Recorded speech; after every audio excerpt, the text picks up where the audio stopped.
These are the squishies. So these are magnetic switches that I did in collaboration with HMX and Pentium keys, and they are my personal switches. They're called the squishies. Creative name, I know. You know, I thought about it in 2 minutes. And these were made a few months ago. So I thought I'd make a little update video on them and like how the whole process has been. And I wanted to share you guys' feedbacks too, and also my little review, I guess. So, what's the situation? The situation is crazy. Firstly, I'd like to talk about the review. So shout out to you guys who bought the switches and tried them out. I've been reading all the reviews and the tweets that you guys have been posting out. And yeah, I'm really happy to you guys that have been like reviewing the switches on your own, or even just giving your feedback. I mean, it means a lot to me because it is the first product I've ever released. Yeah, it really means a lot to me that you guys are using. Also, I'm happy to let you guys know that these switches are now in the Wooting selector. That sounded so Chinese saying that, I don't know. So in the Wooting selector, you can select these switches to select for your keyboard. Cool. That's really cool actually. That's car going by. Hold on, let me try it.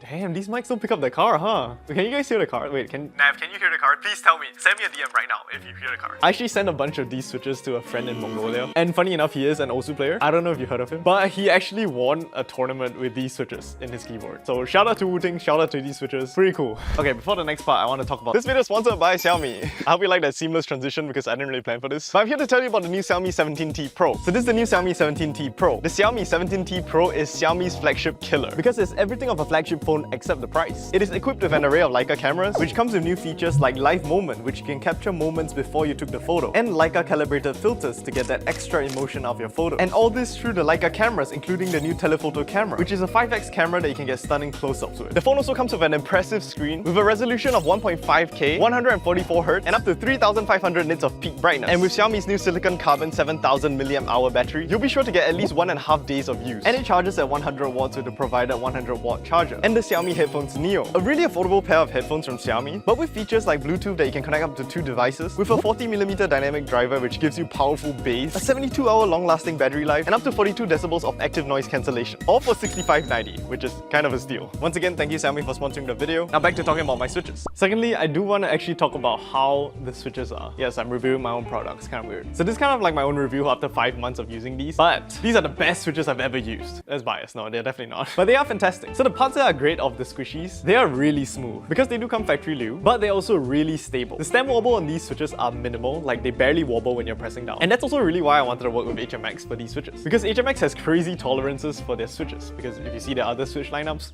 very stable. And you'll actually be surprised how much stability plays into how your keyboard feels. And yeah, it definitely feels good with a stable switch. But the downsides, because I am doing my own little review, so I have to weigh the cons. The downsides of these switches, however, they have a travel distance of about 3.3mm. And that's considered a pretty short travel distance for a switch. Most traditional keyboard switches are 4mm of travel. For Hall effect, Wooting switches are actually 4mm as well. But because of the magnet and like how the switch is made, this is 3.3mm. So it's considered a pretty short travel distance. And also the weight of the spring. A lot of people have been saying it's a little bit too light. It is 50 grams, and I did purposely choose a lighter spring because I do play Osu, and a lighter switch does make the game feel a lot easier. I personally think it's great. I don't think it's really a con, but a lot of reviews have been saying that it's a little bit too light. And finally, the sound of the switches. So I've heard quite a lot of feedback that the Switch is slightly less talky than they expected it to be. And ever since the squishies were like conceived, like when we were planning it, there have been quite a lot of developments in the whole Hall effect scene. We have some crazy switches now, like the Gravistar UFO. That switch looks crazy and it sounds great. And also the Wucha Studio Flux switches. Those sound super deep for a Hall effect switch.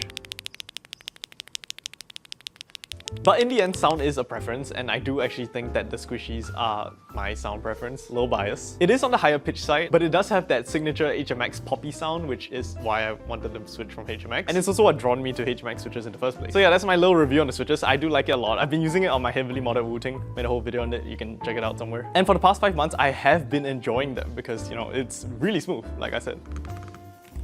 I think I'm pretty biased to my own Switch, but I think it's pretty good because shout out to HMX, they did a really good job. And lastly, I do want to talk about how much I made from this project. If you did watch the first video, you might have noticed that I did say something at the last part. I'm not actually taking profit from this batch of Switches. All of my shares of the profit will go to a charity. $0. I made $0 from this thing. If anything, I lost some money. So my original plan for this whole entire project was to make a good product. And a product that's good enough that I am happy to sell to people. This meant not making crappy YouTuber merch like a meme I made 3 years ago and just like slap it onto a hoodie type shit. So I priced the Switch as low as I could. Unfortunately for you guys in the USA, because you know the whole thing that's happening now, the prices of shipping is really expensive. But for everyone else everywhere else, it's like couple bucks for shipping. It's actually really sad. You guys in the US have to pay like basically the price of the Switch for shipping. That's also because we're shipping from Singapore. If any US distributors out there are watching this video right now and you're interested in carrying the squishies, do drop me an email somewhere like here. Please reach out to me and I will be in contact. But other than that, like what I said in my original video, I'm taking no profits from this project and all my share of profits will go to charity. But as of now, $2,315 has been donated to charity. It was donated to Dreams, the foundation that I chose. Dreams is a foundation in Singapore that helps kids in need for a better education. And I'm happy I chose that because it helps out the kids. My original plan was to take the cost back so at least the project was at least funded. But as of now, after hitting the goal of $5,000, that's where I'll actually recuperate some costs for making the entire project. So all the money that was going to be on my side has gone straight to charity. And Pentium Keys, taking the other share, actually also donated to charity, which is great on him. I didn't ask him to do that actually. So for those of you who actually bought a set of these switches and didn't know it was going to charity, congratulations, you got pranked into donating to charity. It's definitely going to a better cause. Also, a couple months back, I did a YouTube short about how I put a golden ticket into one of these bags. So one lucky winner of you guys actually can win a whole keyboard from me, yours truly, if you so happen to have this golden ticket in your box. And as of now, there's no one that's claimed it yet, so it's still in one of the bags. I'm not trying to do one of those illegal giveaways, but I thought it would be fun. You know, golden ticket. But yeah, don't buy it because of the gamble. Gambling's bad. But yes, that's the update on the switches. But other than that, I did do a photo shoot with these switches. It's pretty fun. Shout out to Keith James Chua. I didn't know I was gonna put these photos, so